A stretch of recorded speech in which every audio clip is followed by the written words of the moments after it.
अस्सलाम वालेकुम व्यूअर्स, कैसे हैं आप सब। मैं बिल्कुल ठीक और उम्मीद करती हूँ कि आप भी ठीक होंगे। आज आप लोगों के साथ शेयर कर रही हूँ रेसिपी मैक्रोनी की। पहले भी कुछ मैंने आपसे शेयर की हुई है और अब एक और शेयर कर रही हूँ। तो इरादा तो नहीं था, लेकिन बस जब सब इकट्ठे हों ना तो फिर मैक्रोनी तो लाजमी ही हमारे घर बनती है, क्योंकि सबको ही पसंद है। और इसलिए फिर मैंने ईशा के बाद बनाई थी, तो इसलिए मैंने ना बहुत इसको झटपट से बनाया था। तो मैं आज वही रेसिपी आप लोगों के साथ मैं शेयर कर रही हूँ कि मैंने झटपट किस तरह से बनाई थी। तो आप लोगों ने वीडियो को स्किप नहीं करना है, एंड तक देखना है। और इसका जो फ्लेवर है वो है चिकन टिक्का फ्लेवर। तो उसमें मैंने बनाई थी। अच्छा, यहाँ जो है मैंने सबसे पहले जो है पानी बॉईल किया था, और आपको पता है कि जब भी पानी बॉईल होता है उसमें नमक और ऑयल लाजमी डाला जाता है। ऑयल और लाजमी डाल के ना, तो उसके बाद जो है मैंने इसमें मैक्रोनी डाल दी थी। ये मैक्रोनी के 3 डब्बे हैं, लेकिन छोटे वाले हैं, ठीक है। और इसके बाद जो है इसे हम बॉईल करके इसको हम साइड पे कर लेंगे। उसके बाद ऑयल में हम डालेंगे चिकन को हम थोड़ा सा फ्राई करेंगे इस तरह से। इसको मैंने अच्छे से कर लिया फ्राई। अच्छा, ये फ्रीज़ हुआ था ना, तो फिर इसलिए मैंने इसको इस तरह से थोड़ा सा तोड़ा है कि ये ना अच्छे से सारा ही फ्राई हो जाए। पहले मैं चिकन को ना बॉईल करती थी और उसके बाद मैं इसे फ्राई करती थी, लेकिन फिर मुझे ये तरीका ज़्यादा इजी लगा कि इस तरह से तो ज़्यादा इजी हो जाता है। फिर इसलिए मैं भी इसे ऑयल में फ्राई कर लेती हूँ बोनलेस चिकन को। इसे हम अच्छे से फ्राई करेंगे ताकि इसका जो कच्चापन वगैरह है वो बिल्कुल ख़त्म हो जाए। तो इसको ख़त्म करने के बाद जो है अब इसमें हम ऐड कर देंगे अंडे। और यहाँ पे जो है मैंने लिए हैं 3 अंडे। आप चाहें तो अंडे 2 भी ले सकते हैं, 1 भी ले सकते हैं, लेकिन मेरे पास मैक्रोनी जो थी वो भी तो 3 थी ना, तो इसलिए फिर मैंने अंडे भी मैंने इसमें 3 ही डाले हैं, ताकि इसमें अच्छा सा टेस्ट आ जाए अंडा डालने से, ठीक है। तो अंडे इसमें मैंने ऐड किए हैं,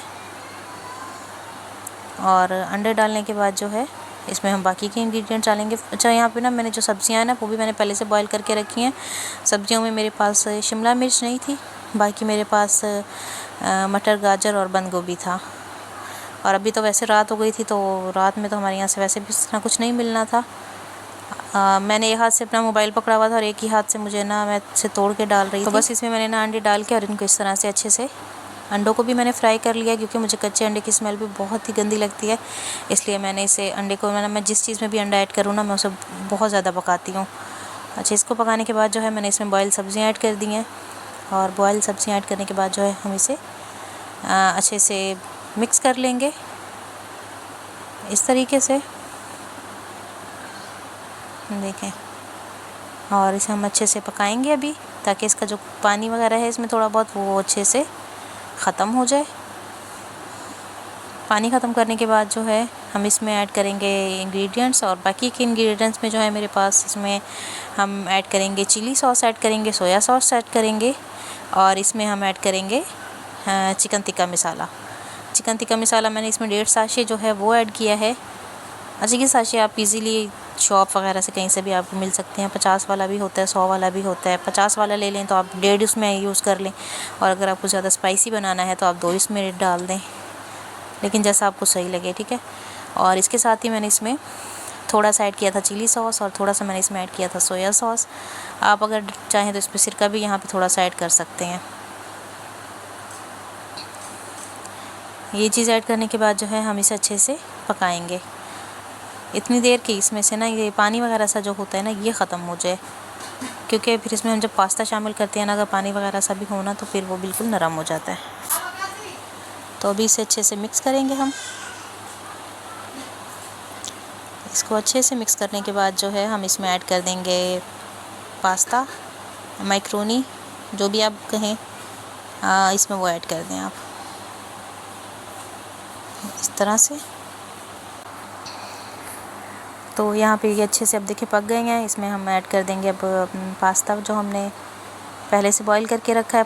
अच्छा, पास्ता को बॉईल करने के बाद छलनी में निकालने के बाद ना आप उसमें फ़ौरन ठंडा पानी डालें। ठंडा पानी डालने के बाद आप चाहें तो थोड़ा सा उसे ऑयल लगा के भी रख सकते हैं, ताकि वापस में चिपके ना।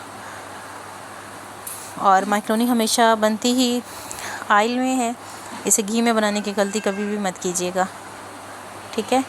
तो बस इसे जो है अभी हम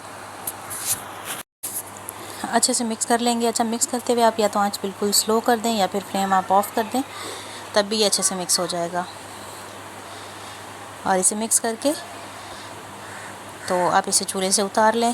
केचप के साथ भी आप इसे सर्व कर सकते हैं, मायोनीज़ के साथ भी, या जो सॉस आपको अच्छा लगे आप उसके साथ इसको यूज़ कर सकते हैं। ये थी मेरी आज की रेसिपी। आपको कैसी लगी मुझे कमेंट में ज़रूर बताइएगा। और इसको सबको देने के लिए मैंने मम्मी के सामने रख दी थी कि आप खुद ही सबको दें, तो वो खुद ही सबको दे रही थी, क्योंकि हमारी माशाल्लाह फैमिली बड़ी सारी है इसलिए। तो आप लोगों ने मुझे सपोर्ट करना है। अगर आप मेरे चैनल पे न्यू है तो जल्दी से सब्सक्राइब कर लें, वीडियो को लाइक एंड शेयर कर लें, और स्पेशली बेल आइकन को प्रेस किया करें ताकि मेरी आने वाली जो वीडियोज़ होती हैं उनके नोटिफिकेशन पहले आप लोगों को मिला करें। इंशाल्लाह आप लोगों से मिलूँगी मैं अगली वीडियो में। तो तब तक आप लोगों ने क्या करना है, जल्दी से चैनल को सब्सक्राइब कर देना है। और तब तक के लिए अल्लाह हाफिज़।